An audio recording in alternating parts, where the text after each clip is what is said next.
covenant ensures continuous relationship. Our relationship necessarily involves the other part of Ephesians 2 and 12.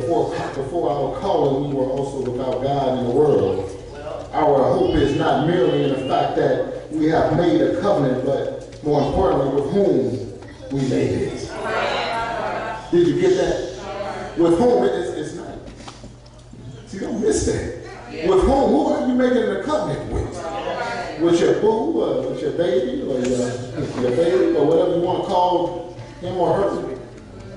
See, we get it twisted that we idolize these relationships and these jobs and these people that are not of Christ.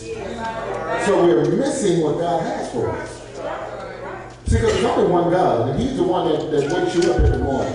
This morning, we woke up this morning with our mind stayed on Jesus. But we woke up, huh? We could have woke up dead and somebody could have been preparing our funeral. But we woke up with our mind stayed on Jesus. Amen?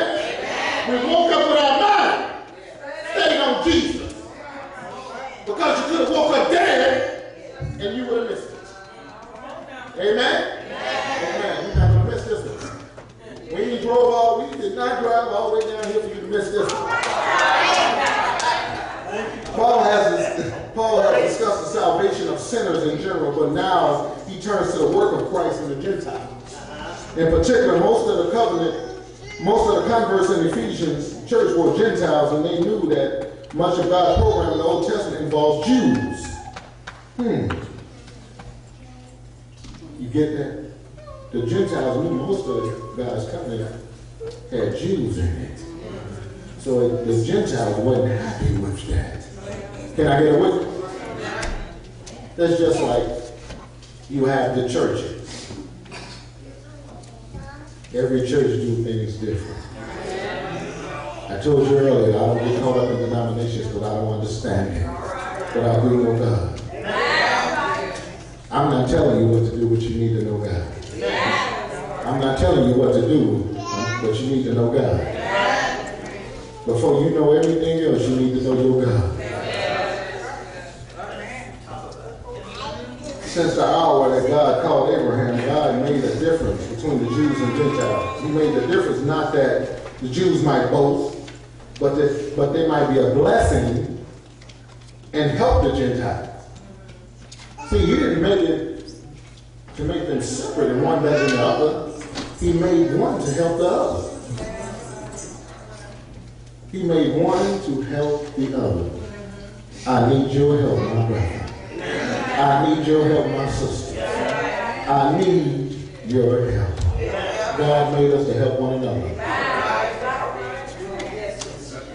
God set them apart that He might use them to be a channel of His revelation of goodness to the heathen nations.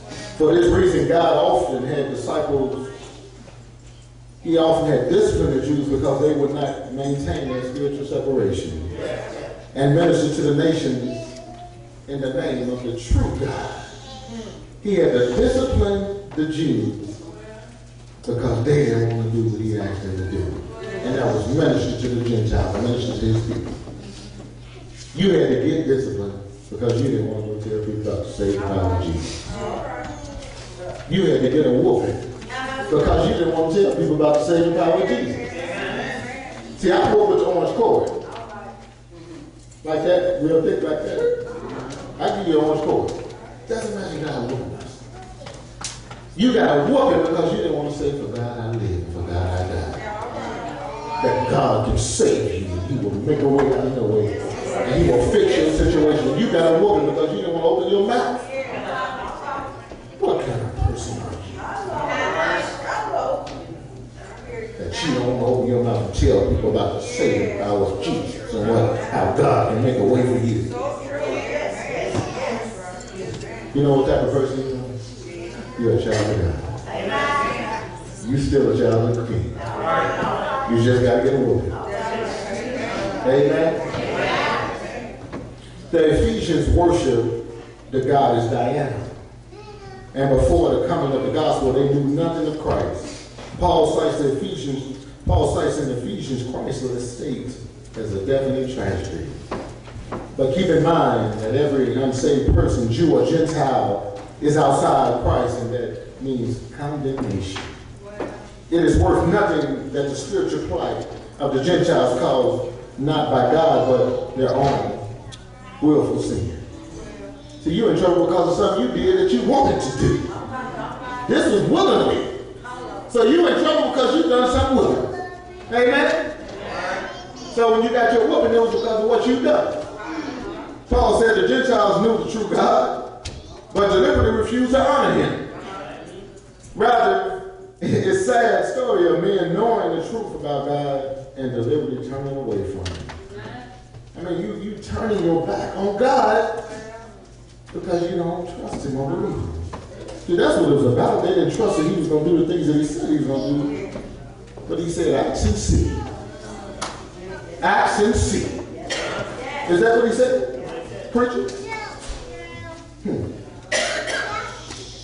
Number one, no life.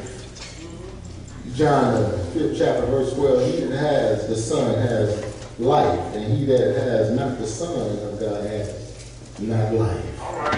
Ephesians 2:1 declares the lost man is spiritually dead in sin. No man has life if they don't have Jesus. The way to have Jesus is to receive him. John 1:12. No peace. Isaiah 57:21. There is no peace, says God, to the wicked. Ephesians 2 declares Christ is our peace.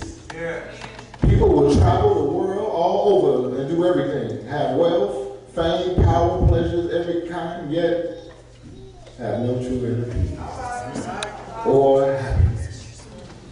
Do you get that? Listen to me. How could you have peace and happiness if you don't have God? How could you sit day after day and don't worship God in spirit and truth and walk around and think somebody owes you something? You're going to mess around and miss it because of your selfishness. And you're going to blame it on somebody else that you will have eternal damnation. But it's self-inflicted.